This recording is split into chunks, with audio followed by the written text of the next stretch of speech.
बिहार में इंडिया गठबंधन के और कांग्रेस के करारी हार के बाद जहां एक तरफ तो ज्ञानेश कुमार हो या फिर कि प्रधानमंत्री नरेंद्र मोदी हो या फिर कि अमित शाह हो, सबको कहीं ना कहीं इस बात की उम्मीद हो चली थी कि हौसले टूट जाएंगे। प्रधानमंत्री नरेंद्र मोदी ने तो बाकायदा ऐलान कर दिया था कि अब ये जो कांग्रेस है ना, ये दो धड़ों में बंट जाएगी।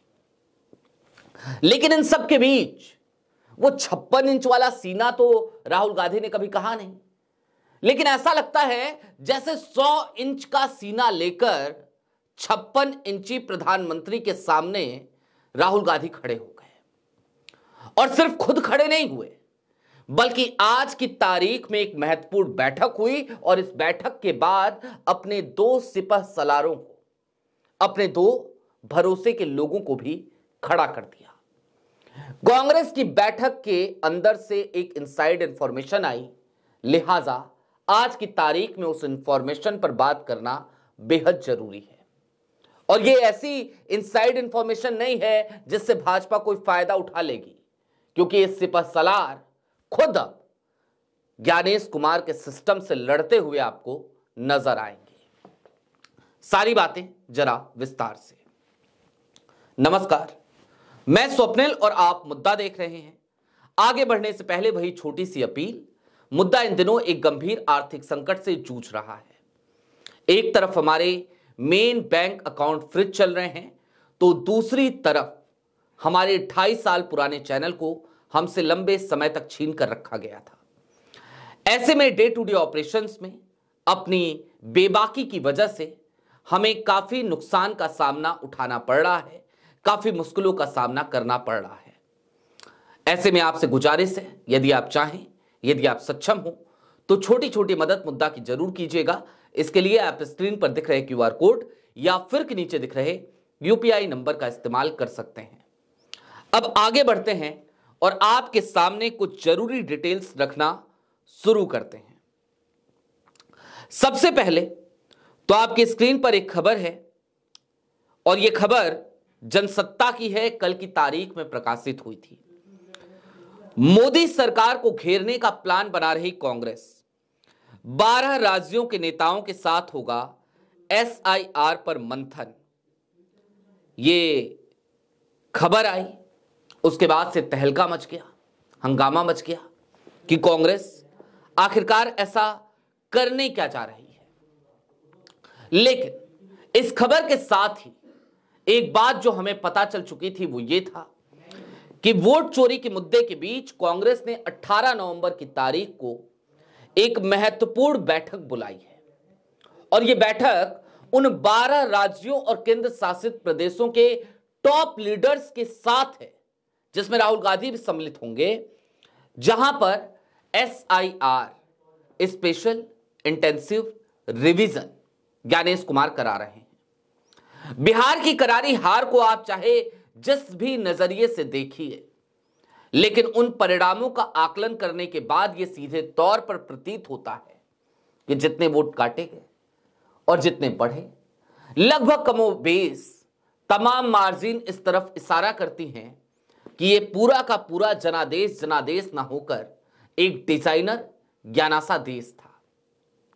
और ज्ञानासा देश के तहत ही प्रधानमंत्री नरेंद्र मोदी की पार्टी यानी कि भारतीय जनता पार्टी वो एक ऐसा बहुमत लेकर आ सकी, एक इस तरीके का जादुई आंकड़ा वो लेकर आ सकी, जिसके बाद ये चर्चा होने लगी कि देखो ना क्या गजब का स्ट्राइक रेट है। ऐसे में बिहार हारने के बाद एक तरफ अपनों से घिरे थे राहुल गांधी, उनके अपने ही तंज कस रहे थे। दूसरी तरफ उत्तर प्रदेश में कई समाजवादी पार्टी के लोग कहने लगे थे कि भैया देखो बिहार में क्या हश्र किया कांग्रेस ने, तो अब उत्तर प्रदेश में देख लेना, इनको 30-35 सीटों से ज्यादा मत देना।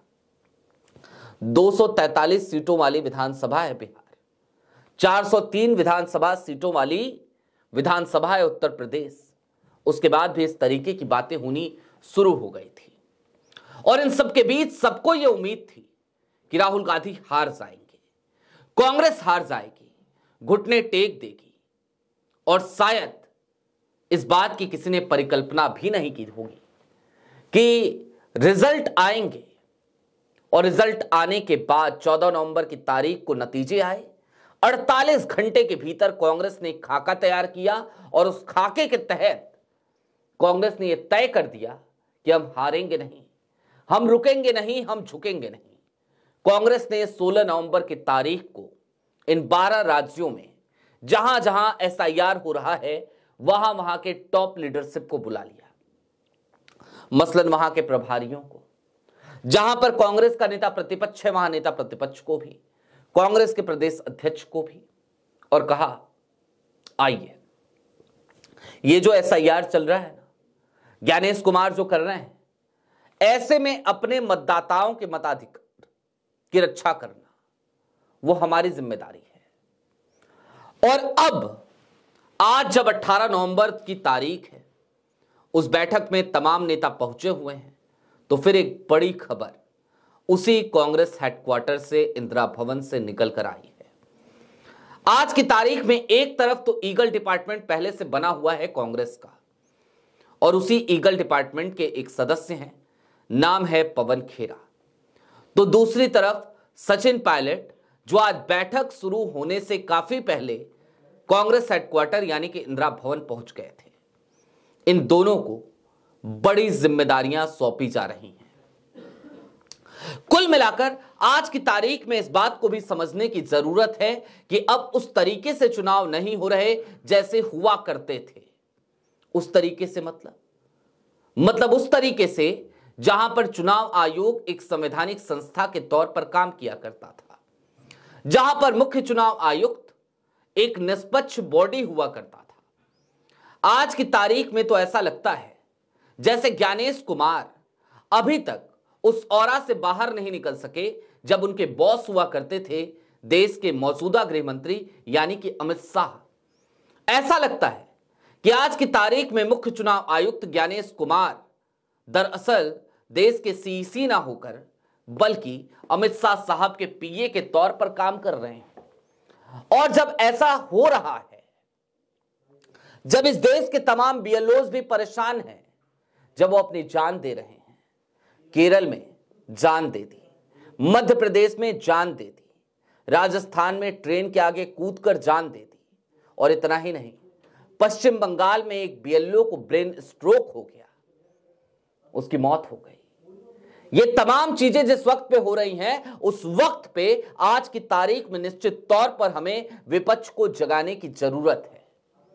हमने लगातार बिहार के नतीजों के बाद से इसी चैनल पर एक बात कही थी।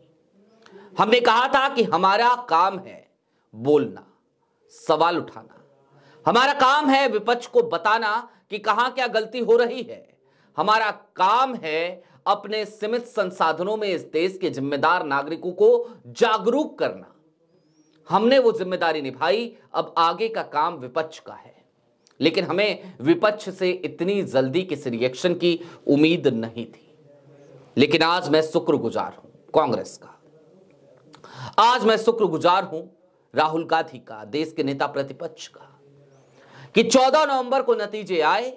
2 दिन तक आलोचनाएं सुनने के बाद राहुल गांधी 16 तारीख को एक ऐलान करते हैं कि जहां जहां एसआईआर हो रहा है वहां वहां अब नजर बनाकर रखने की जरूरत है, देखने की जरूरत है कि क्या हो रहा है, कैसे हो रहा है। आज की बैठक का मुख्य एजेंडा क्या था, अब जरा यह भी जान लीजिए।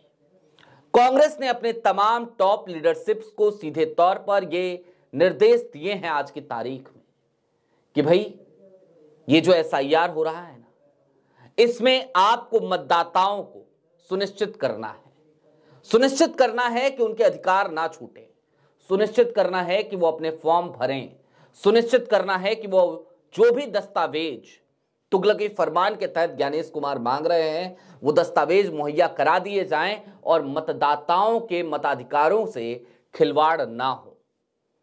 निश्चित तौर पर मैंने अभी से 48 घंटे पहले यही तो बात कही थी कि आज की तारीख में विपक्ष को सिर्फ इस महाज पे नहीं लड़ना कि चुनाव आए, गठबंधन है, चुनाव का ऐलान हो गया तो गठबंधन में सीट शेयरिंग कर लो, सीट शेयरिंग के बाद एक काम करो, चुनाव प्रचार में लग जाओ, एक काम करो, चलो चुनावी रैलियों में लग जाओ।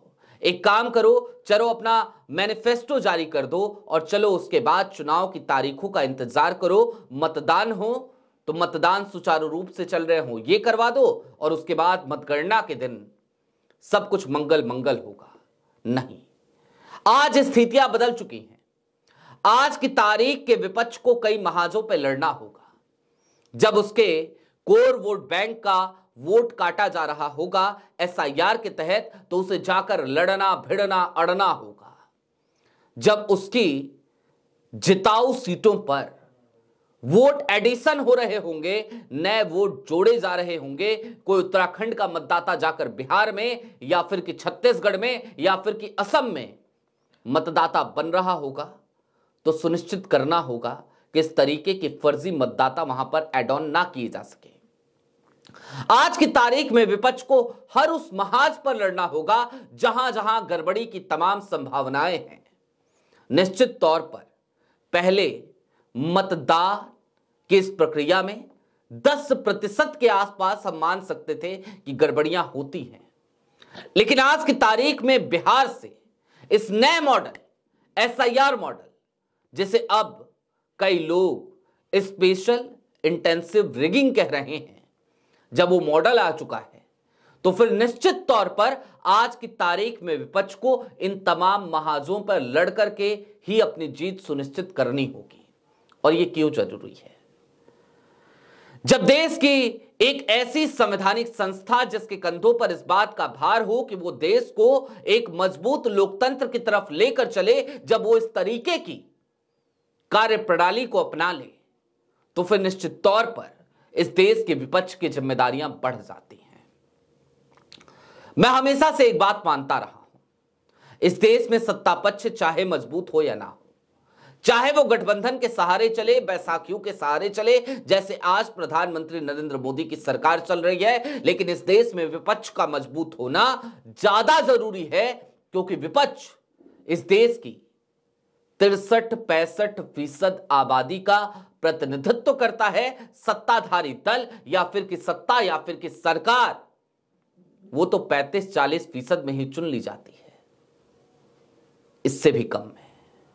लिहाजा विपक्ष का मजबूत होना, और आज की तारीख में जब ज्ञानादेश आने लगे हैं जनादेश के जगह पर, तब ज्यादा इंटेंट होकर काम करना वो ज्यादा जरूरी है।